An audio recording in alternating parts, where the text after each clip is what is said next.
অনেক আনন্দ লাগছে এই জন্যেই যে আমরা 17-18 বছর পরে এর উচ্ছ্বাসের সাথে আনন্দের সাথে আমরা সবাই ঐক্যবদ্ধভাবে আমাদের মনের ভাব বা আমাদের প্রতিবাদ বা আমাদের চাওয়া পাওয়া সেটা একত্রিতভাবে আমরা আদায় করার জন্য আমরা আসছি এখানে। আমি আসছি বরিশাল ভোলা থেকে, এখানে সকাল 9টা উপস্থিত হয়েছি।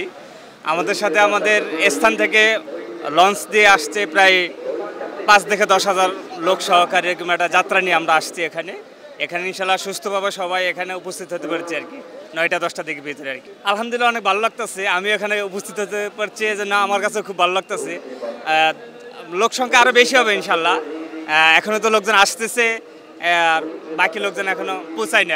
এটা খুবই আনন্দের বিষয় যে বাংলাদেশের মানুষ ইসলামকে ভালোবাসে, বাংলাদেশের মানুষ ইসলাম প্রিয় মানুষকে ভালোবাসে, বাংলাদেশের মানুষ এই দেশটাকে স্বাধীনভাবে প্রত্যেকটা মানুষের দ্বারা দ্বারে পৌঁছে দিতে চায়।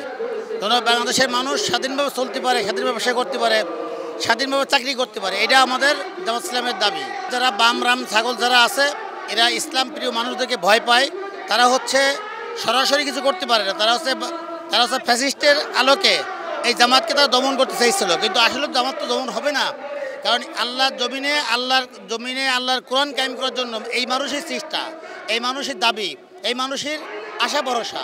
সো আল্লাহর দিন তো বিজয় হবেই হবে ইনশাআল্লাহ। আল্লাহর দিন বিজয় না হওয়ার কোনো সুযোগ নাই। আমাদের সাথে জোট গঠন হয়, ইসলামী সমমনা দলের সাথে জোট গঠন হয়, 150+ সিট পাবো আমরা ইনশাআল্লাহ।